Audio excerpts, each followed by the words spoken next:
Welcome to an entertainment edition of On the Issues. I'm your host, Elisa Baricelli. For this week's show, I'm with Elisa Baricelli. She's a young entertainment entrepreneur. At what point did you decide to start writing songs and performing? Believe it or not, the age of 3. And I say that because I was actually watching videos the other night of me as a child, and I came across one at 3 years old where I told the camera, I'm a singer-songwriter and I'm going to be singing Diamonds in His Eyes. And I wrote a whole song about a guy with diamonds in his eyes. Apparently I always had an obsession with beautiful eyes as a child, and I also wanted to be a singer, and I was a bit creative. So I went on for about 10 minutes singing about a guy with diamonds in his eyes and how I'm so in love and la la la. So I'd say the age of 3. But my first recorded song that I wrote by myself was age 14. So technically, according to, the record industry, age 14. But really, age 3. So you were hoping to ultimately be writing songs and performing at 3, and then it all became a reality at 14. It was really kicking in. That's right. Did you have one of those little Sony boxes with the karaoke? The little karaoke? Because I had one of those. What was it? My first Sony. That was what it was called. I don't know, but the one I had, I remember getting it for Christmas, and I'm not the kind of person that reacts dramatically if I get like a really great gift, But this gift, I made a whole scene because it was like my dream had come true at that time. I unwrapped the present and I was like, it's not a karaoke machine, and I pretend like I fainted. I was about 8. So yes, I got my first karaoke machine at 8, and I was practicing ever since. I love it. Now, when people came over to the house, when you were that little, did you make sure all the attention was on you and you were ready to sing and ready to perform and people had to watch you? The thing is, it wasn't necessarily attention getting. What I do is I'd act normal, talk to people, mingle, and then I come from a very Italian family, as you probably know, with my last name being Baricelli. And right around espresso time, when the coffee was brewing, I'd say, okay, everybody, while the coffee is being made, I have an Elisa show that I'm ready to perform for you. And they're like, what? And my sister was like my manager, and probably still is. She's going to be a psychologist. And she's like, all right, I have the flashlight, I'll be the spotlight. My little brother would be the person, like, okay, move this way, move that way. The light's here, the light's there. And I used to sing to Natalie Cole, Amy Grant, a Christian rock singer. I mean, anybody that I could think of, I sang to. And I really impressed people because they'd say, wow, you're so young and you have such a powerful voice and so on key, and you really have a natural ability. And that's kind of what got me to be like, what, I can do this for a living. And not only do I love it, but other people do too. And that's even better. So speaking of live performances at a young age, where did you begin to perform first? And then where has performance taken you? I first started singing in church because, I was taught from when I was a kid, if you don't praise God first, who should you be singing to, So that's something that I definitely believe. And around, I guess, 7 years old, the church choir, I was asked to sing my first solo in front of the church for communion. And then it kind of started from there. And after that, I got into middle school shows and then community theater, every show at my high school. And it's just been continuing till now, really. Just recently, I sang for Mario Lanza. He's a famous singer from years ago, but there's still a ball held every year for him. I can only keep the love that lasts forever, and a promise to be near each time you fall. And the only heart I own for you and you alone. That's all. That's all. I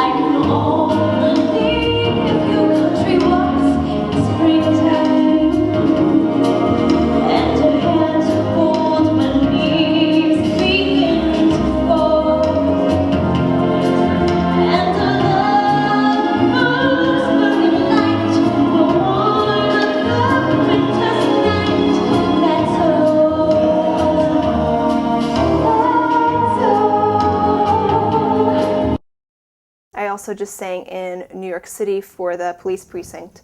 I mean, the list goes on, but really, I need to still perform. That's what I love to do. So what kind of professional experience have you acquired for the recordings that you've done and the live performances? I started group voice lessons at age 10. And what happened was I went to the Westminster Choir College, the conservatory actually, for children.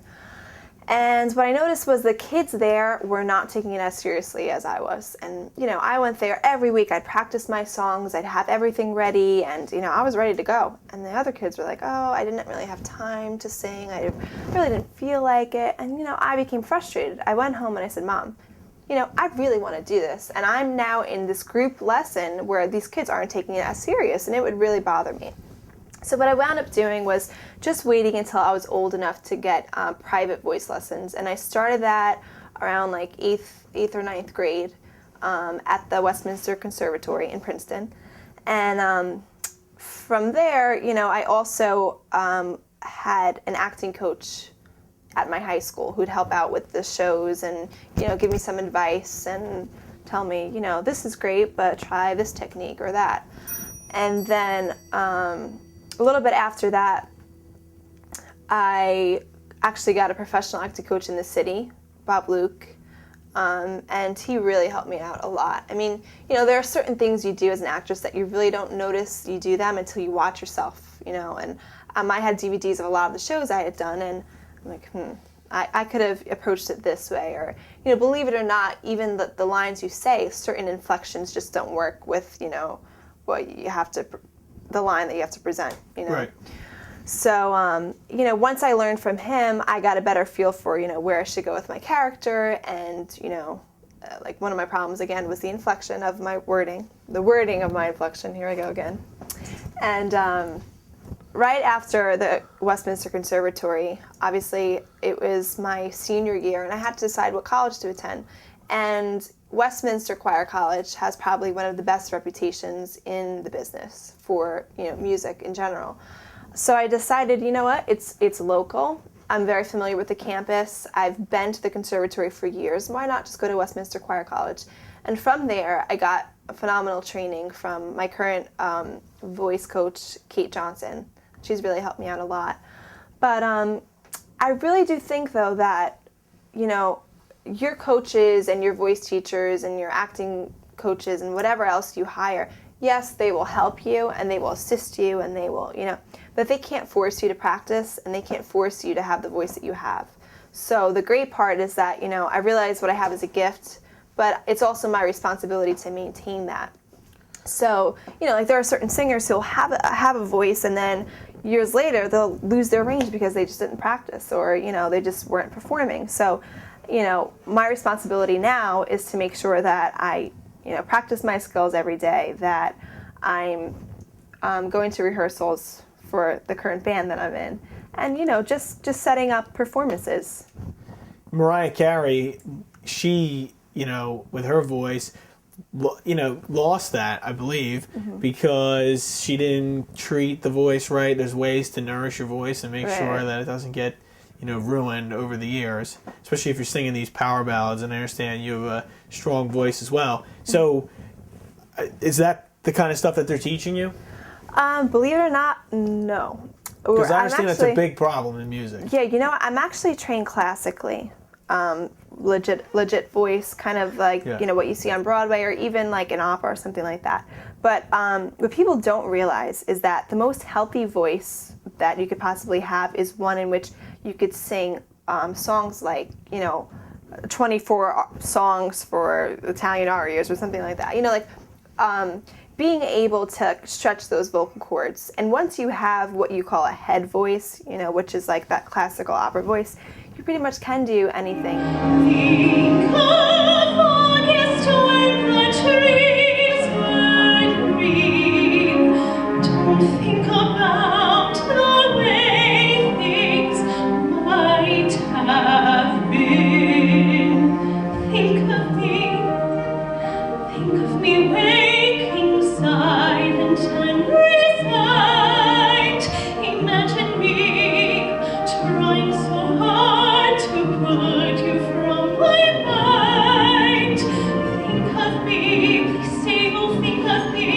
whatever else you choose to do, there will never be a day when I won't think of you.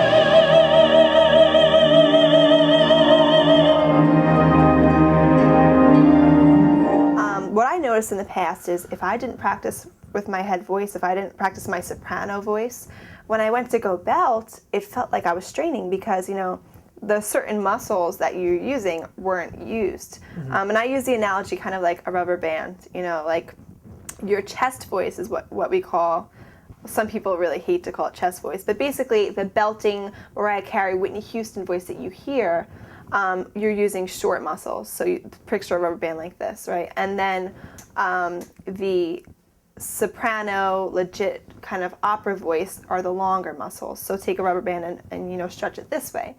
But the thing that's really important for any singer is not just to focus on, okay, I'm a belter and I'm only going to belt. Focus on your whole voice. This way you have the ability to take that rubber band and move it from here to here, from here to here. I mean, it's a silly analogy, but it really helps you visualize exactly how the voice works. So yeah, belting is definitely, it's beneficial if you could sing opera as well. It will help with your belting. The people who are training you with this kind of stuff, what kind of people have they worked with in the past? Any stars, any celebrities? Yeah, my acting coach actually worked with a lot of stars. He actually made Ashton Kutcher famous. He made Sarah Michelle Gellar famous. He worked with Mel Gibson. He worked with Patrick Dempsey. I mean, the list goes on. And then my current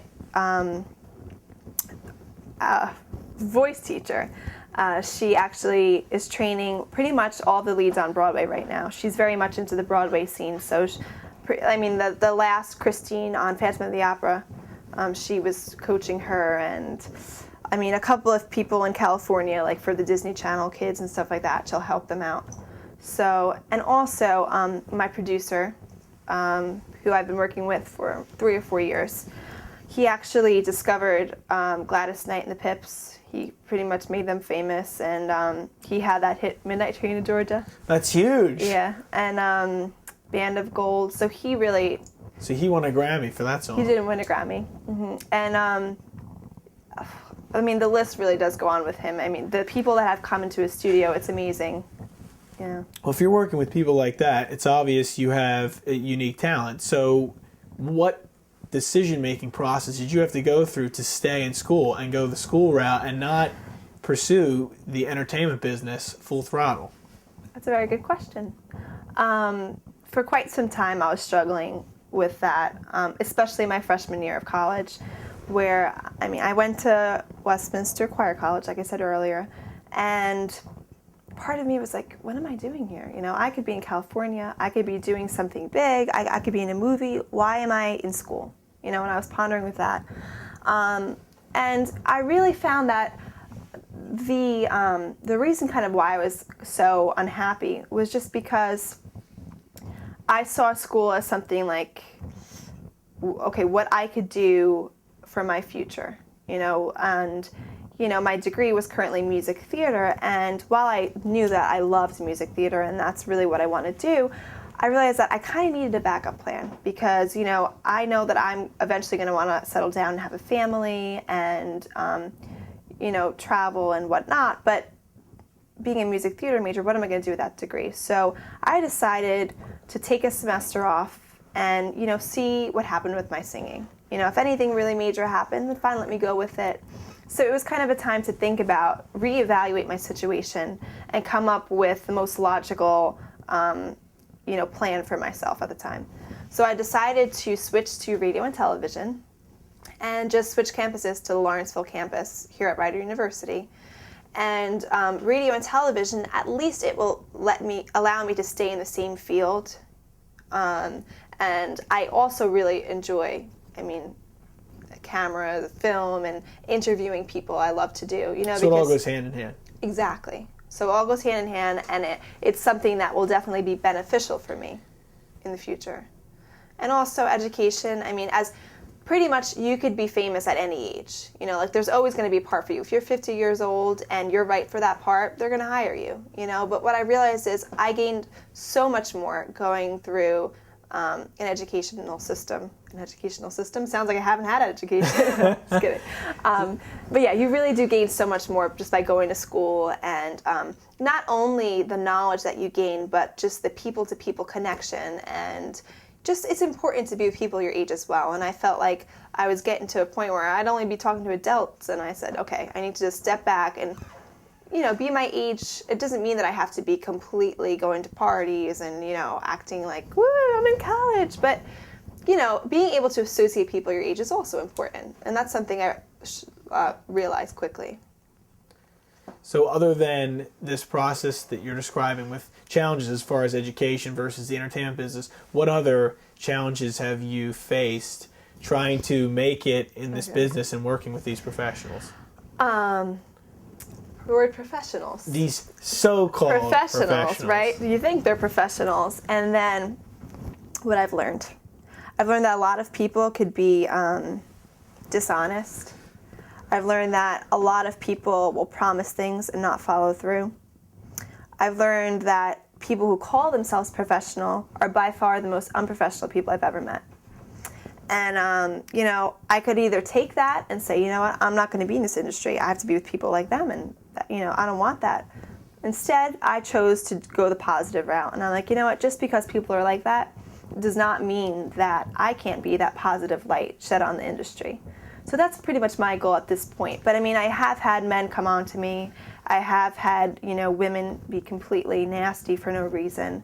But pretty much the thing that you have to really remember is you have to have thick skin in this industry. You have to be able to take rejection and just keep going, you know, like don't take no for an answer. And I mean, I know how bad I want this, and pretty much nobody can tell me that I can't do it, because pretty much this is how I see it. We're all human beings, you know.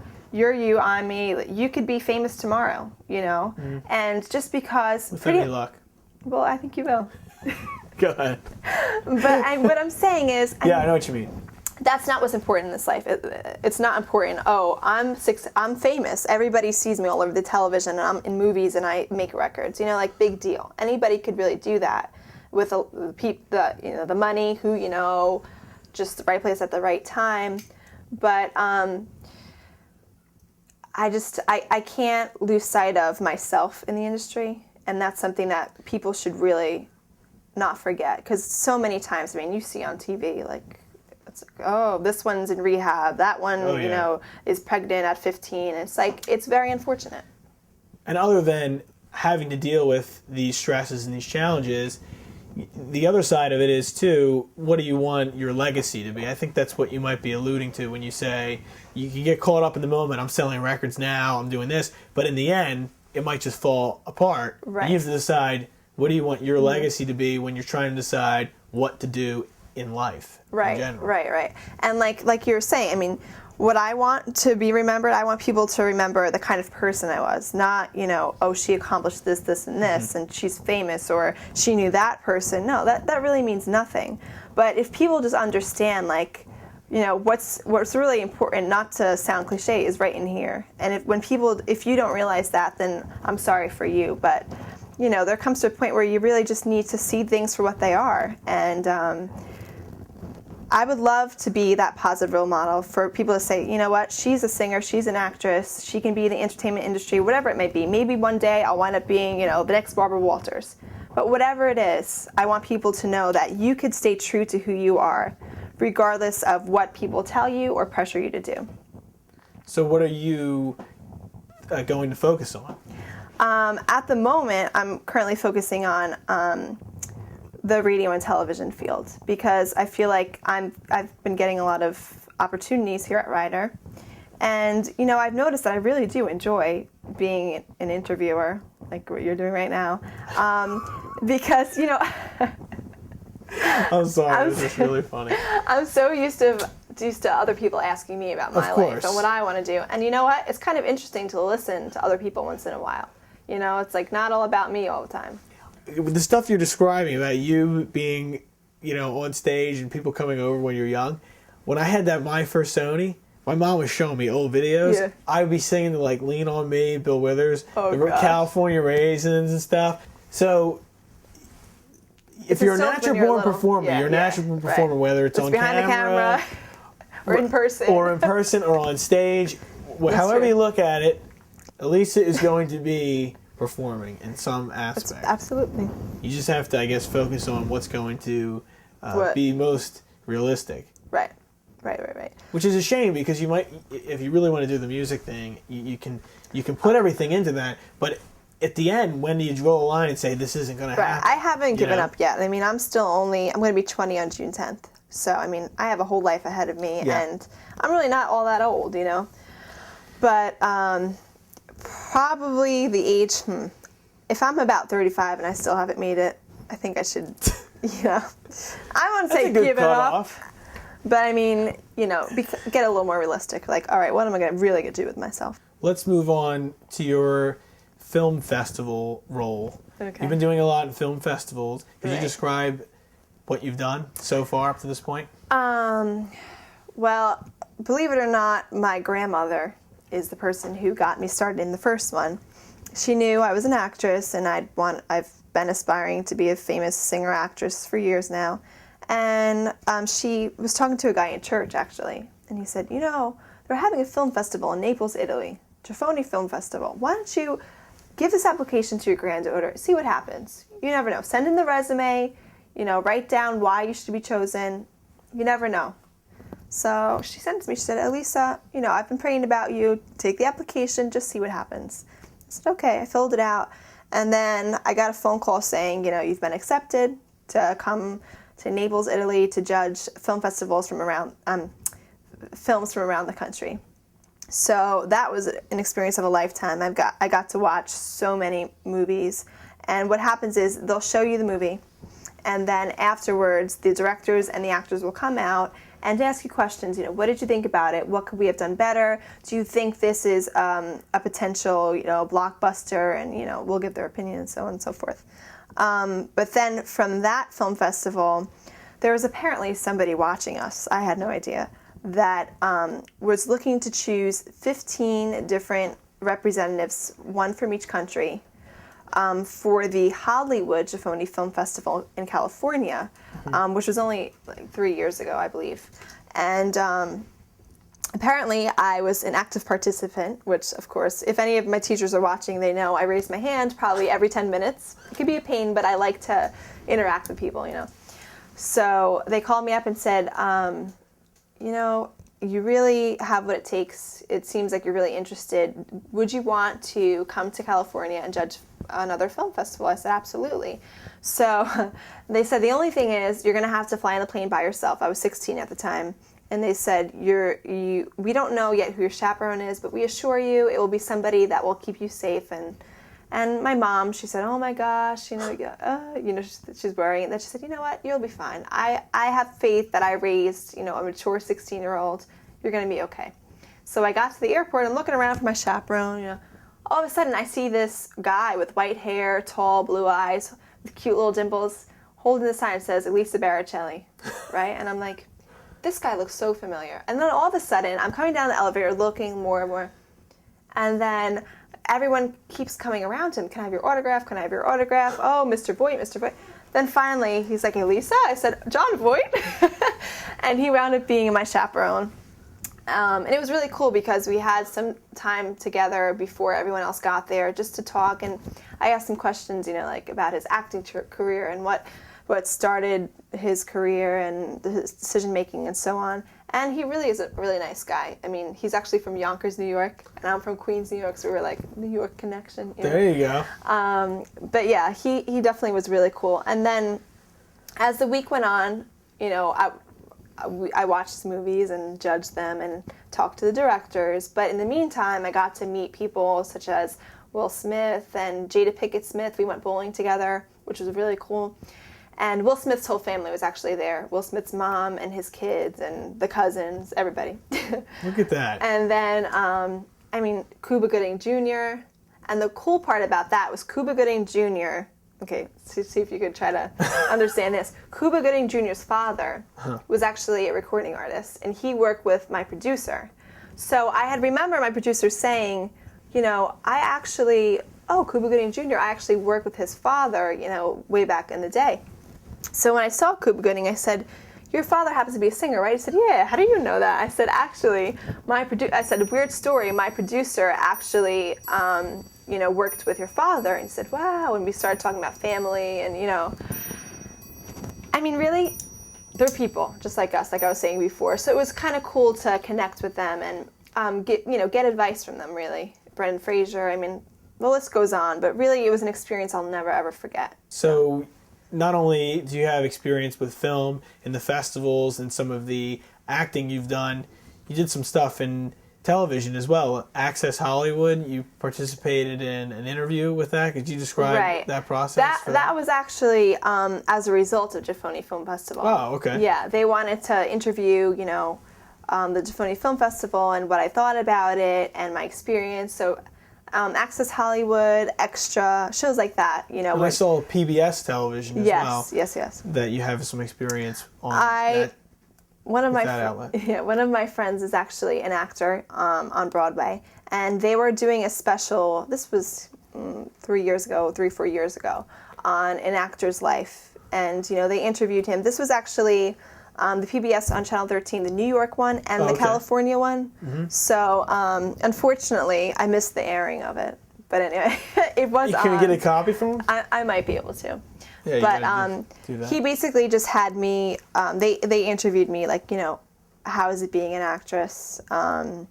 Describe the different shows that you've been in. And he kind of did it as a favor to me because he knew that we both are actors and it's great exposure to be on PBS television. And hey, I'm all about public broadcasting TV. So.